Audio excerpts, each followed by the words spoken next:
Hello friends, इस video में हम एनवायरनमेंट या ईबीएस से संबंधित इम्पोर्टेंट क्वेश्चन को डिटेल में डिस्कस करेंगे। पार्ट फर्स्ट इससे पहले वीडियो में हम कवर कर चुके हैं, यह इसका सेकंड पार्ट है। आज का फर्स्ट क्वेश्चन है कि किस देश को दुनिया में कार्बन नेगेटिव देश के रूप में जाना जाता है। तो अब कार्बन नेगेटिव क्या होता है? कार्बन नेगेटिव देश ऐसे देश होते हैं जहाँ पर जो कार्बन पॉल्यूशन है वो तो बहुत कम होता है, परंतु कार्बन सिंक बहुत ज़्यादा होता है। अर्थात कार्बन प्रदूषण तो बहुत कम होता है, परंतु वहाँ जंगल और पर्यावरण इतना अच्छा होता है, इतने ज़्यादा प्लांटेशन और ग्रीनरी होती है कि वो कार्बन अधिक से अधिक एब्जॉर्ब कर लेते हैं। तो ऐसे देशों को कार्बन नेगेटिव देश कहते हैं।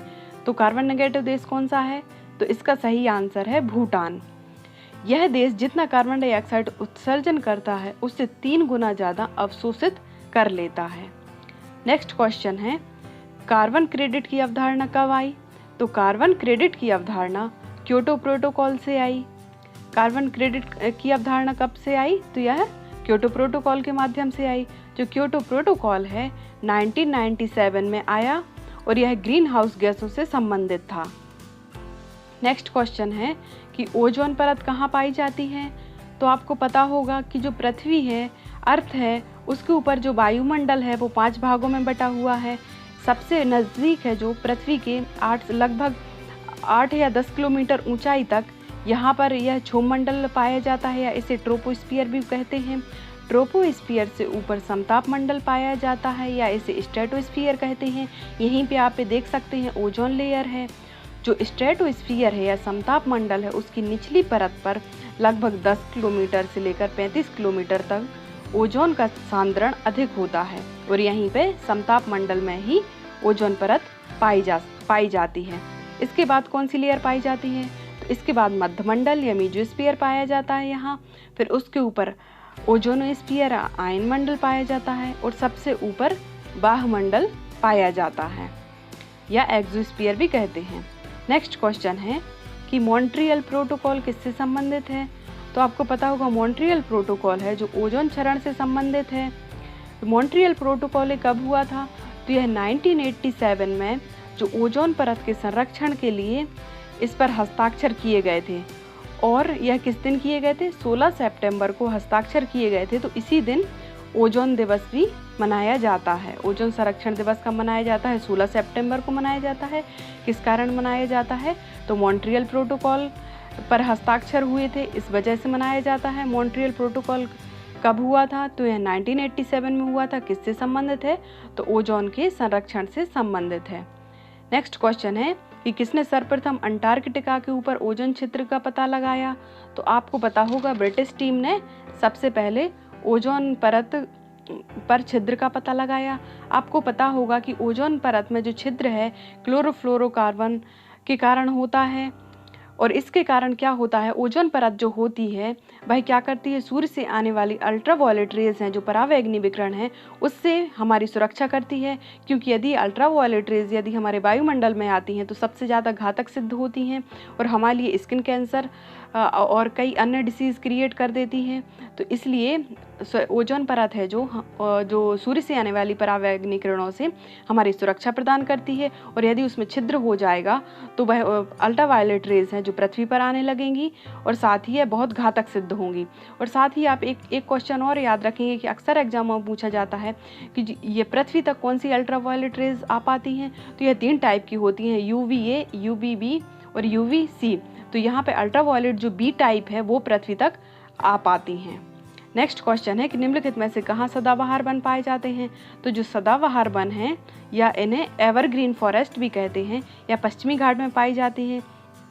पश्चिमी घाट के अलावा आप इस इमेज में देख सकते हैं मैप में, ये वेस्टर्न घाट में तो पाए जाते, साथ ही यहाँ पश्चिम बंगाल और नॉर्थ ईस्ट स्पेशली मेघालय में पाए जाते हैं। यह ऐसे क्षेत्रों में होते हैं एवरग्रीन फॉरेस्ट जहाँ पर 200 सेंटीमीटर से अधिक वर्षा होती है और टेम्परेचर लगभग 25 डिग्री सेल्सियस होता है। नेक्स्ट क्वेश्चन है कि भारत के कुल क्षेत्रफल में वनों का कितना क्षेत्रफल है? तो अभी जो लेटेस्ट रिपोर्ट आई है उसके अकॉर्डिंग 24.56% क्षेत्रफल पर वनावरण है भारत में। 24.56% क्षेत्रफल पर वनों का आवरण है। साथ ही आप ये याद रखेंगे, यदि क्षेत्रफल के अनुसार आए तो सबसे अधिक क्षेत्रफल पर किस राज्य में वन है, तो मध्य प्रदेश में है। और यदि प्रतिशत की बात की जाए कि सबसे अधिक प्रतिशत के मामले में किस राज्य में सर्वाधिक वनों का प्रतिशत है, तो उसका आंसर होगा मिजोरम। और साथ ही एक चीज़ और याद रखेंगे, जो वन नीति के अनुसार किसी भी पर्यावरण में संतुलन बनाए रखने के लिए कितने प्रतिशत वनों की आवश्यकता होती है, तो 33% या 1/3 वनों की आवश्यकता होती है। नेक्स्ट क्वेश्चन है कि किस राज्य द्वारा अपना वन अपना धन योजना प्रारंभ की गई है, तो अपना वन अपना धन योजना हिमाचल प्रदेश द्वारा प्रारंभ की गई है। नेक्स्ट क्वेश्चन है कि वन्य जीव सुरक्षा अधिनियम या वाइल्ड लाइफ प्रोटेक्शन एक्ट कब पारित किया गया, तो आपको पता होगा कि यह 1972 में आया। और यह जो वन्य जीव हैं या वाइल्ड लाइफ है, तो उनकी सुरक्षा के लिए, अवैध व्यापार रोकने के लिए और उनको अधिक से अधिक सुरक्षा प्रदान करने के लिए इस एक्ट को पारित किया गया 1972 में, वन्य जीव सुरक्षा अधिनियम या वाइल्ड लाइफ प्रोटेक्शन एक्ट, दोनों याद रखेंगे। नेक्स्ट क्वेश्चन है कि वाइल्ड लाइफ फंड का प्रतीक चिन्ह कौन सा है, तो आप इस इमेज में देख सकते हैं, ये जायंट पांडा है। जायंट पांडा को वाइल्ड लाइफ फंड का प्रतीक चिन्ह के रूप में इसे स्वीकार किया गया है। और वाइल्ड लाइफ फंड है, यहाँ पे आप देख सकते हैं वाइल्ड लाइफ फंड है या WWF है, ये कब इस्टेब्लिश हुआ, तो यह 1961 में इस्टेब्लिश हुआ। नेक्स्ट क्वेश्चन है कि पगमार्ग तकनीक का प्रयोग किसके लिए किया जाता है, तो आप नाम से ही स्पष्ट है, पगमार्ग तकनीकी या फुटप्रिंट टेक्नोलॉजी।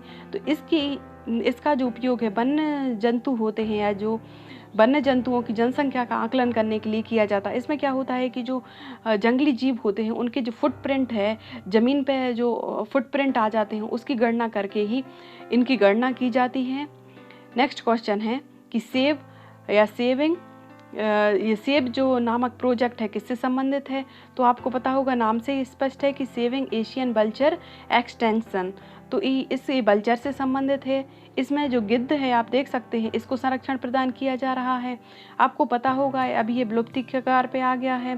क्लोरोफेनिक जो दवाई है, जो पेन किलर के रूप में जानवरों के लिए प्रयोग की जाती है, तो उसी के खाने से इनकी डेथ हो रही है। तो इनके संरक्षण के लिए कौन सा कार्यक्रम चलाया जा रहा है, तो गिद्ध संरक्षण के लिए सेव नामक कार्यक्रम चलाया जा रहा है। नेक्स्ट क्वेश्चन है कि भारत में प्रोजेक्ट टाइगर का प्रारंभ कब किया गया, तो आपको पता होगा कि टाइगर्स हैं जो इनको रेड डाटा बुक में लिस्ट किया गया है, संकटापन्न या विलुप्ति के कगार पे आ गए थे, इसलिए इनके संरक्षण के लिए 1973 में प्रोजेक्ट टाइगर प्रारंभ किया गया था। और भारत में प्रोजेक्ट टाइगर या टाइगर मैन ऑफ इंडिया किसको कहा जाता है, कैलाश सांखल्य को कहा जाता है। नेक्स्ट क्वेश्चन है, आप ये देख सकते हैं इमेज में। नेक्स्ट क्वेश्चन है कि राजीव गांधी नेशनल पार्क कहाँ अवस्थित है, तो आपको पता होगा राजीव गांधी नेशनल पार्क है वो कर्नाटक में अवस्थित है। साथ ही बनेरहट्टा नेशनल पार्क भी कहाँ, कर्नाटक में ही अवस्थित है। नेक्स्ट क्वेश्चन है कि नंदा देवी बायोस्फीयर रिजर्व किस राज्य में है, आपको पता ही होगा नंदा देवी बायोस्फीयर रिजर्व है या उत्तराखंड में अवस्थित है।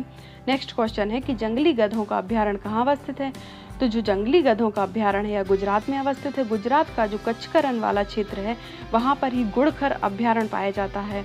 मैंने अपने जो नेशनल पार्क वाले वीडियो में कंप्लीट किया था ट्रिक के साथ, वहाँ पे कौन सा अभ्यारण्य है, गुड़खर अभ्यारण्य है जो गुजरात के कच्छ में है और किसके लिए प्रसिद्ध है, जंगली गधों के संरक्षण के लिए जाना जाता है। नेक्स्ट क्वेश्चन है कि ग्रीन हाउस गैस की संकल्पना किसने दी, तो आपको पता होगा ग्रीन हाउस गैसेस हैं जैसे कि CO2, CH4, नाइट्रोजन डाइऑक्साइड और जलवाष्प है, ये सभी ग्रीन हाउस गैसेस हैं जो कि इन्वायरमेंट का टेम्परेचर है नॉर्मल गैसों के कंपैरिजन में बहुत ज़्यादा बढ़ा देती हैं। तो इसकी संकल्पना सबसे पहले किसने दी थी, जोसेफ फोरियर ने दी थी। आप जरूर याद रखेंगे कि ग्रीन हाउस गैसों की संकल्पना किसने दी थी, जोसेफ फोरियर ने दी थी। नेक्स्ट क्वेश्चन है कि निम्नलिखित में से कौन सा एक वैश्विक तापमान के लिए उत्तरदायी नहीं है, तो यहाँ पे नहीं पूछा गया है। और वैश्विक तापमान या ग्लोबल वार्मिंग या वैश्विक तपन भी कहते हैं, तो इसके लिए कौन जिम्मेदार नहीं है, आर्गन जिम्मेदार नहीं है। आपको पता होगा आर्गन है जो यह जो गैस है, आर्गन परत जो कहाँ पाई जाती है, आर्गन से मिलके ओजोन परत तो उसमें पाई जाती है, समताप मंडल में पाई जाती है, परंतु यहाँ आर्गन दिया गया है। तो आर्गन क्या नहीं है, एक ग्लोबल वार्मिंग के लिए रिस्पॉन्सिबल गैस नहीं है, जबकि हमने देखा है मीथेन एदी है, जलवाष्प और कार्बन डाइऑक्साइड किसके लिए रिस्पॉन्सिबल है, तो यह ग्लोबल वार्मिंग के लिए रिस्पॉन्सिबल है।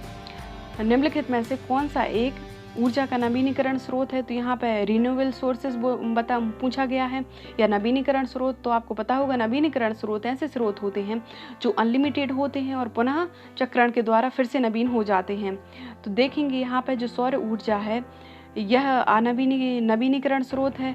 और इसके अलावा देखेंगे कि कोयला, नाभिकीय ऊर्जा और पेट्रोल है, ये लिमिटेड सोर्स हैं और एक बार इनकी जो भंडारण है सीमित है और ये कभी ना कभी भविष्य में ख़त्म हो जाएंगे।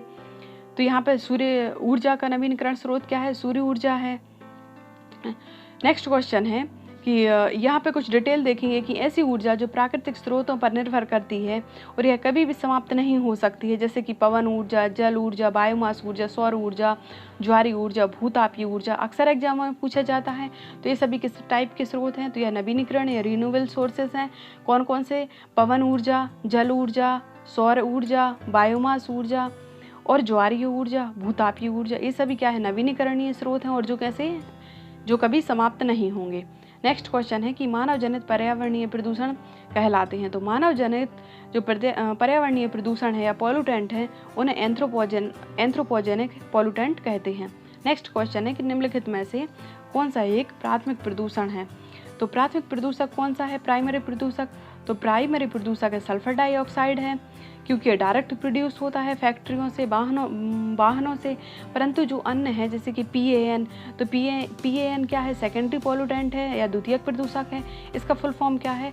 परऑक्सी एसिटिल नाइट्रेट है।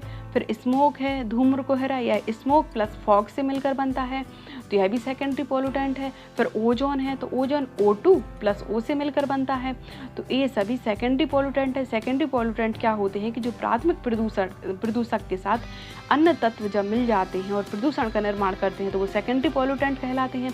तो जो अदर ऑप्शन है PAN, स्मोक, ओजोन, ये सभी सेकेंडरी पॉल्यूटेंट है, जबकि सल्फर डाइऑक्साइड डायरेक्ट प्रोड्यूस होता है फैक्ट्रियों से, वाहनों से, तो ये प्राइमरी प्रदूषक है। कई बार एग्जामों में अल्टरनेट ईयर में पूछा जाता रहा है, जरूर याद रखेंगे। नेक्स्ट क्वेश्चन है कि भूमिगत जल को दूषित करने वाले अजैविक प्रदूषक। तो यहाँ पे क्या बोला गया है कि भूमिगत जल या जो अंडरग्राउंड वाटर होता है उसको दूषित करने वाले अजैविक प्रदूषक। तो आप क्वेश्चन को अच्छे से पढ़ेंगे। अजैविक प्रदूषक मतलब एबायोटिक जो पॉल्यूटेंट है उनके बारे में पूछा गया है। तो यहाँ पे हम देखेंगे जैसे बैक्टीरिया है तो लिविंग है मतलब बायोटिक है, शैवाल है ये भी लिविंग है बायोटिक है, नीचे विषाणु दिया है तो वो भी बायोटिक है। परंतु आर्सेनिक है जो एक धातु है और एक ऐसा है ए बायोटिक हो गया। तो ए बायोटिक पॉल्यूटेंट कौन सा हो गया? आर्सेनिक हो गया। इसका आंसर क्या होगा? आर्सेनिक होगा। साथ ही आप ये याद रखेंगे कि आर्सेनिक धातु की अधिकता के कारण कौन सा रोग होता है? ब्लैक फुट नामक रोग हो जाता है। नेक्स्ट क्वेश्चन है कि ग्रीन मफलर किससे संबंधित है? तो आपको पता होगा, आपने पढ़ा होगा कि जो ग्रीन मफलर है यह ध्वनि प्रदूषण से संबंधित है। जो नॉइस पॉल्यूशन होता है तो उससे बचने के लिए क्या होता है कि प्लांट्स की लंबी लंबी कतार लगा दी जाती हैं, बॉर्डर्स लगा दी जाती हैं, जिससे कि ध्वनि में अवरोध उत्पन्न होता है।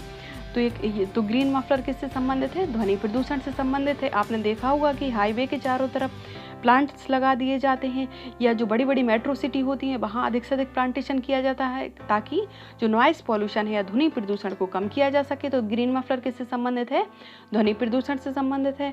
नेक्स्ट क्वेश्चन है कि भोपाल गैस त्रासदी से संबंधित यौगिक का नाम बताइए। तो आपको पता होगा कि 1984 में बहुत गंभीर जो रासायनिक त्रासदी हुई थी भोपाल में वो किससे संबंधित है? तो आप पता होगा कि मिक गैस या इसे मेथाइल आइसोसाइनेट गैस कहते हैं। तो यहाँ क्या था भोपाल में, एक जो फर्टिलाइज़र बनाने वाली कंपनी थी उसमें जो गैस है जो फर्टिलाइज़र में यूज होती थी उसमें मेथाइल आइसोसाइनाइड का रिसाव हो गया था, जिससे हज़ारों लोगों की यहाँ पर डेथ हो गई थी और इसका प्रभाव कई दशकों तक बना रहा था। नेक्स्ट क्वेश्चन देखेंगे कि किस नदी को प्रदूषक के कारण जैविक मरुस्थल की संज्ञा दी गई है। तो आपको पता होगा कि जो दामोदर नदी है पश्चिम बंगाल में, इसे जैविक मरुस्थल की संज्ञा दी गई है। क्यों दी गई है? इस नदी में इतना अधिक प्रदूषण हो गया है कि वहाँ जलकुंभी, शैवाल इतनी अधिक हो गई है कि वो नदी अब जैविक मरुस्थल बन चुकी है। और इस घटना को हम क्या कहते हैं? अक्सर जब जो वाटर बॉडीज हैं वो इतनी ज़्यादा पॉल्यूटेड हो जाती हैं कि उसे फिर अतिपोषण कहते हैं। अतिपोषण या सुपोषण या यूट्रोफिकेशन एक टर्म आज आता है, यूट्रोफिकेशन। तो इसे क्या कहते हैं? यूट्रोफिकेशन। जब यूट्रोफिकेशन इतना अधिक बढ़ जाता है किसी भी वाटर बॉडी में तो वो एक जैविक मरुस्थल का रूप ले लेती है। तो जो पश्चिम बंगाल में दामोदर रिवर है वो जैविक मरुस्थल बन गई है। किसके कारण? प्रदूषण के कारण। नेक्स्ट क्वेश्चन है कि भारत में केंद्रीय गंगा प्राधिकरण की स्थापना कब की गई?